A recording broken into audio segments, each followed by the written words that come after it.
First of all, it was Andreas Johnson playing the GTFM and Glorious, and there was fresh new music from Rick Astley and Driving Me Crazy, 30 minutes after 11 o'clock, GTFM, then on this wonderful Wednesday morning, and time to introduce my very special guest on the show today.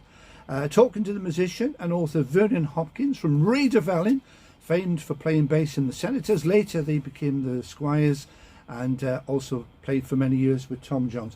First of all, good morning to you, Vernon.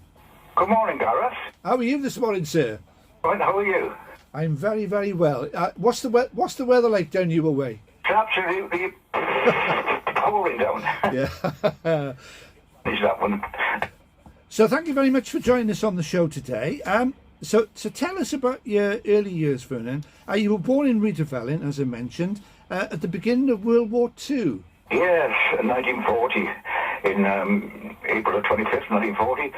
And I attended the infant school in Hawthorne, and then went to the junior school, and then from there to the senior school, which was known as the secondary modern, which I couldn't understand what that meant. It was a bit vague, but so I called it the senior school. I still don't know what secondary modern means. No, you're right there. I don't either. I went to one, so a bit baffling. The posh word for a senior school, I suppose. Yeah. So And then I left there at 15 and found myself working as a compositor, as an apprentice on the Pontypridd Observer. And I was there for 6 years, and during that time formed a band. Well, we used to call it a group then.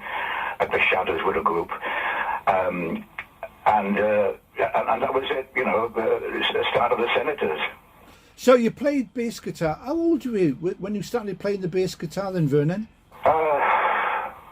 Well, I started playing guitar, six-string guitar, when I was about 17, and when I started with a band with the Senators, I changed to playing bass on a six-string guitar because there was only three of us initially, and so afterwards, when we became a five-piece, I changed from rhythm to bass, and that was when I was about 20. But yeah. So you were 20, and is that when you joined the band, or you formed the band? You actually formed the band, didn't you? Yeah. My father was a piano tuner and repairer, and he was playing, mending a piano, or tuning it in Jet Ma's house in Rhydyfelin, and he said that I had a guitar and was thinking of forming a group, so he got in touch with Keith Davis, who was his cousin, and they turned up at my house then in Winter Avenue, and that was a seed, that was started it. There were three of us together, and then we had a drummer, Colin Price, from Tree Harvard, I think, and then Tommy Pittman from Tree Forest was the singer, so it was a five-piece. And so we started rolling then and getting better work and so on. And then what happened after that, a long time ago, Tommy Pittman left, and Tom Jones arrived on the scene. Because you went to a pub, if I'm right, in Pontypridd. You went to have a chat with Tom, didn't you? Well, Tommy Pittman, bless him, he's no longer with us.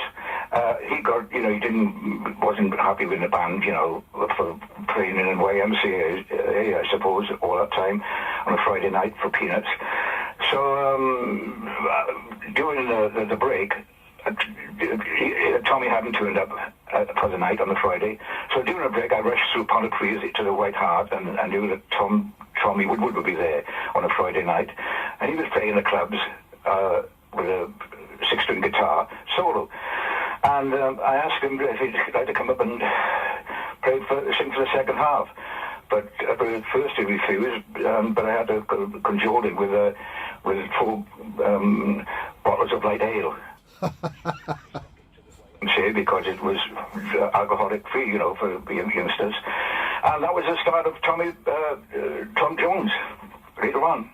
So your band was the very first band that Tom Jones sang in? Yes. Yes. And we were the first band in the Rhondda Valley at the time. I mean, there was another band called the Bystanders up in the Rumney Valley, I think it's Rumney Valley. But as far as the county band, we were the first band to play in the valleys. And you played all over South Wales then, didn't you, Vernon?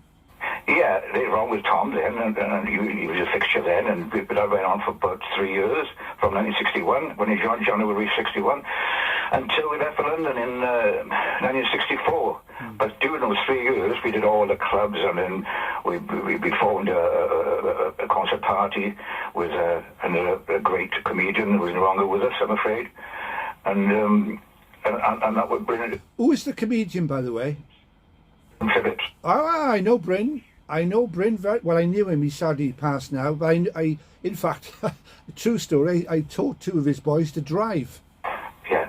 All right. Yeah. He taught his boy to drive. Yeah, I used to be a driving instructor, and I taught young Bryn, and I can't think of the name of the other boy now, for shame. Yeah, I taught 2 of them to drive. Marge was his wife. That's right, in Abercanon. I still keep in touch with her now and again. She's popping along a bit now. She's from 86, I think. Near to the Empress Ballroom. I bet you played there a few times. Vernon Hopkins, I think his name was. He used to play the accordion. And we played there in Abercanon. Yeah, we just play all the places. And then up the Rumney Valley and went everywhere. We just caused a party, and they were queuing up at the door at 6 o'clock to get in, because we were, pretty good. So, the early influences then, Vernon, I mean, would it have been Buddy Holly, obviously Elvis Presley, that sort of thing? Yeah, well, there was a host of them, I suppose, because at the time when I was 15 or 16, in my teenage years, then it was rock and roll was really here to stay, and it was fresh and new and exciting, and I couldn't choose really. It was Buddy Holly for certain songs and a certain voice, then Elvis for certain songs and a certain voice, and Little Richard as well. Exactly the same thing. I was attracted by all of them in different ways. What about Eddie Cochran? Eddie Cochran. Great Eddie Cochran. But as well, 3 Steps to Heaven and all those other ones. He was another one as well. So there was so many of them. It was hard to choose one because they were all great. So who was managing? That is. Who was managing the band then? Was it just Tom, yourself, and the other members? No, we had a manager, the drummer, Albert Turner. His father managed us for some time during that period, for 3 years, and he was really good. And his wife Pearl from Treharris, Fiddler's Elbow, and he had us along tremendously for some time, and got us bookings, and he wouldn't take any money for it neither, only for petrol, taking us to going around to get the work. So he was an excellent addition to the band. Sorry to say all these things, but Oliver's gone as well. He went a long time ago, so there's not many of us left now, I'm afraid. No. Let's perk it up a little bit. So you went to London. Was that in 1964, Vernon, you said? In 1964, yeah. Gordon Mills came along on the scene then, and saw us in a top hat in Come to Derry. I think that's the Rumney Valley. I'm not quite sure these days. And he came along and saw us and said, "Right, that's it. I'm taking you over to London because I think that the band Tommy Scott and the Senators there we were. You got a lot of going for you." So before we knew it, within about a month or so, I think maybe, of him coming down there to see us in a club, we were in London, in Ladbroke Grove, which is a dodgy part of town at the time. A mixture of so many cultures and everything, and so we found ourselves in this grotty basement flat, and we stayed there from June until Christmas. During that time, we were starving. We were literally, starving. We had £1 a day to live on between us. pence each. And so it was a tough time. It was a really tough time. And Tom was on the verge of going. We all were. And Gordon Mills, who had had a song with Johnny Kidd and the Pirates, I'll Never Get Over You. He had the money then, some money anyway, but not a lot, to keep us going. But then that ran out. And he had to sell his watch and his car and this, that, and the other. And it was really at the very end of it, and we were really just about ready to leave, and then Not Unusual came up then, just before Christmas. It was, and of course that song was written by Gordon, I think, wasn't it? And it was for Sandy Shaw, wasn't it, originally? It was written by Gordon with the help of his wife and Joe, and she wrote most of the words, and Les Reed is a great songwriter and keyboard player and musician, and so they offered it. We did a demo of it in London, and we thought it was good enough for us, although it was just a demo. But he said it was they'd chosen it for Sandy Shaw because it had a light fade with it, boom, boom, boom, boom, boom, boom, boom. Always something there to remind me, like that song. Yeah, similar sort of tune. Yeah. So our manager refused it and said, "You better get the singer to it because he's a good singer." So that was it then. So that was resolved, and it came out. Well, I think it was before Christmas, I'm not quite sure, because we had another song before that. Was that Chills and Fever? Yeah. We had one before that, and that was a flop. But but it went to number one, ironically, on March the 1st, St. David's Day, which is only a few days away anyway now. Yeah, it's coming up to, I think it's 59 years ago. Sorry to remind you, Vernon. I appreciate that. And I think I'm going to be sick now.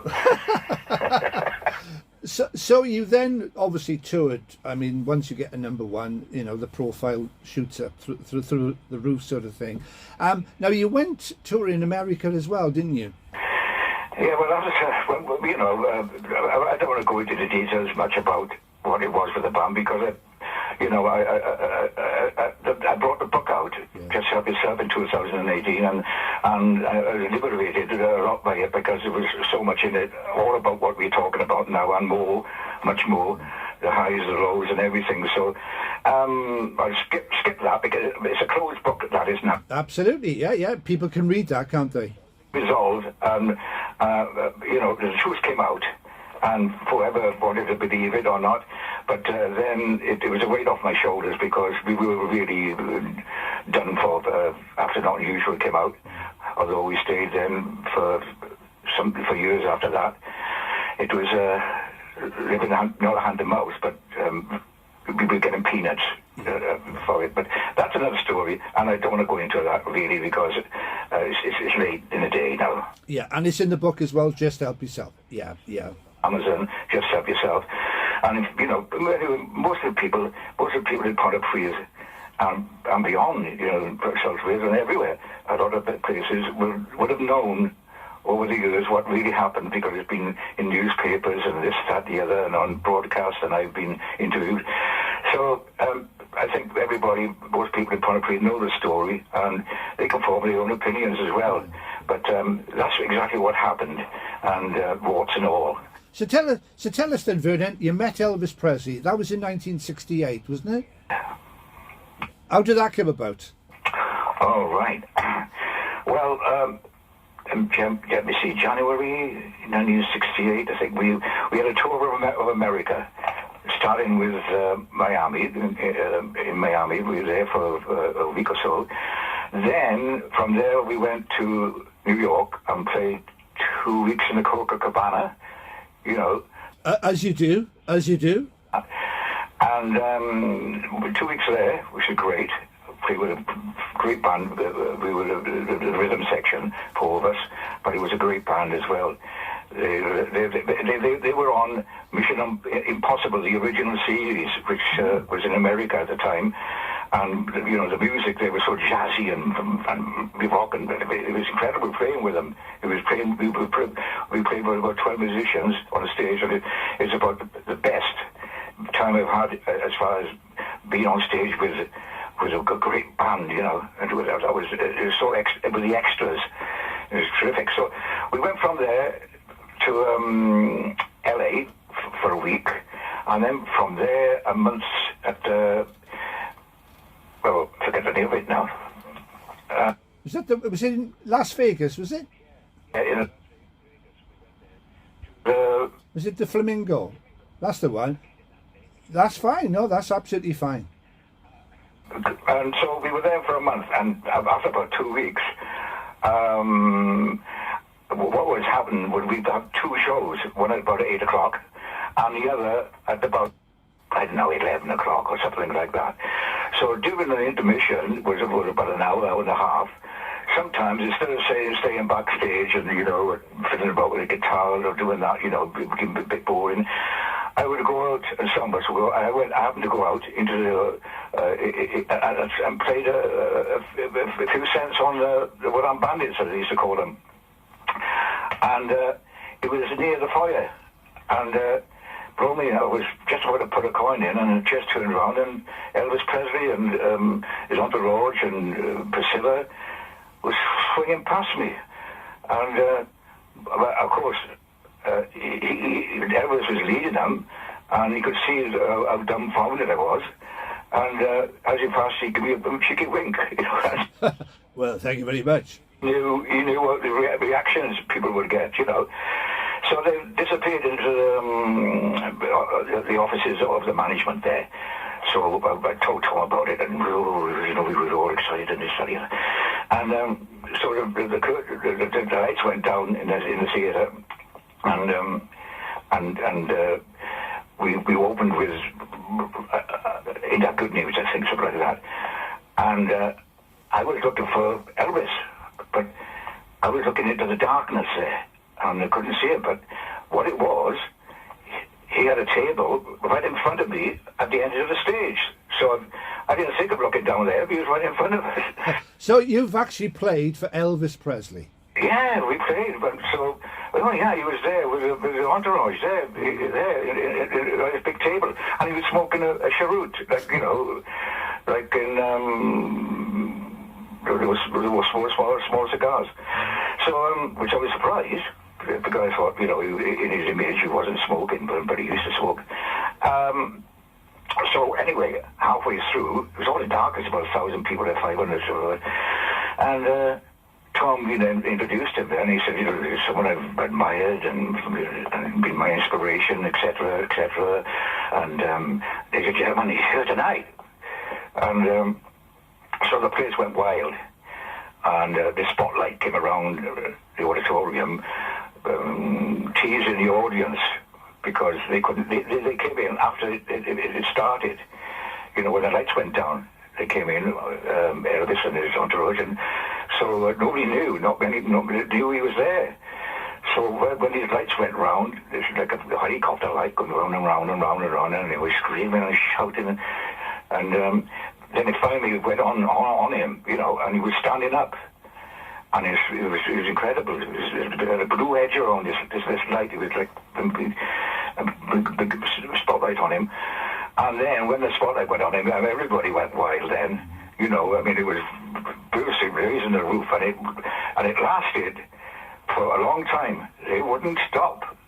See, my theory is they were really applauding you, weren't they, Vernon? Well, I'd gone off there to have a pint at the bar. So when that was happening, yeah. So, I was there, all right. So time. Tom said, you know, so they wouldn't stop. So eventually they did. Until Tom said, hold on. He said, look, don't forget, I'm the star tonight. Yeah, of course, yeah. I mean, you know, the audacity, or it was tongue-in-cheek, of course, But he said, look, hold on. He said, hold on, stop for a minute, because he wouldn't stop, cheering. He said, look, he said, I'm the star tonight, don't forget. So Elvis stood up again and clapped his hands and everything like that, and it was a joke, but it was good. And then we all steamed into Tom's dressing room afterwards with Elvis was there, and I met Priscilla, and Tom's wife was there. Yeah, good stuff, good stuff. Now, all the story is in the book, Just Help Yourself. How can people get a copy of that, Vernon? Well, it's on Amazon. Yeah. You can get it on Amazon. It's a little bit cheaper now because it came out on 2018, and it was well received at the time, considering I was a complete unknown author. It wasn't tremendous, but it was all right. I was happier because it was well received by critics. That's the main thing. And things like that from around the world, and people were emailing, and friends from school friends, and even saying they enjoyed the book, and other musicians around the world. So that made me feel really good. So that to me is still available. Tom Jones, Just Help Yourself. Tom Jones Just Help Yourself. Tom Jones and the Senators on the Road to Stardom. And that's what it is. It's 265 pages. There's a lot there, and there's a lot going on. Really heavy stuff. Yeah. Well, so there you go. So, and you've also written another book, Chasing Graceland. Tell us a little bit about that. Yeah, I finished that one, and I've also started on another one, finished another one as well, spending the winter. And but this one came out in September, Chasing Graceland, and I had it in a vivid dream about Elvis, and I don't know where it was, psychologically deep-seated, because I'd met him and things like that. I don't know. But I thought about it about 40 years ago, this dream. And it was the pink Cadillac being stolen when Elvis went to drive it home from the showroom, and it was stolen. And then, because it was stolen, Elvis had to get another car, a copy of it. He had time for his mother's birthday, and the one you see on show in Graceland is the copy, is the second one. So this is a story about what happened to the first one. And if I got time, I'd like to read what the back page, the back cover, which gives you the storyline. You carry on. You read it. Go on. It's important, and I hope it will be turned into a film, because that's how I wrote it as a film. It says, right. 1956, Elvis visits the Memphis showroom to collect the pink Cadillac he is buying, meant as a present for his mother. Teenage black American Willard Henderson is hosing down a Thunderbird in the showroom's backyard. It's his last day, as he's been fired by the racist manager. Elvis drives the Cadillac from the showroom and heads for home. On the way, he sees the youngster walking along in the searing heat and offers him a lift.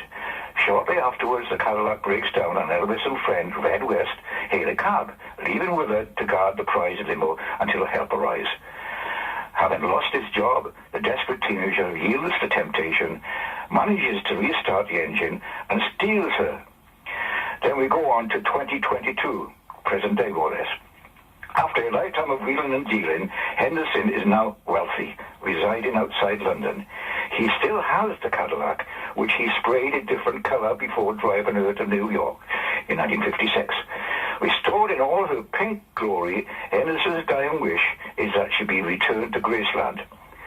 Handsome tribute act, Elvis tribute act, Pacer Burton teams up with his stunning hitchhiker, Belle, setting off from New York to Memphis, 900 miles. But will they reach Graceland before Henderson expires? He's dying of cancer. And will the dynamic duo survive a hair-raising journey not for the faint-hearted? So that's the story, and what happens to that pink Cadillac, and the journey, a road story.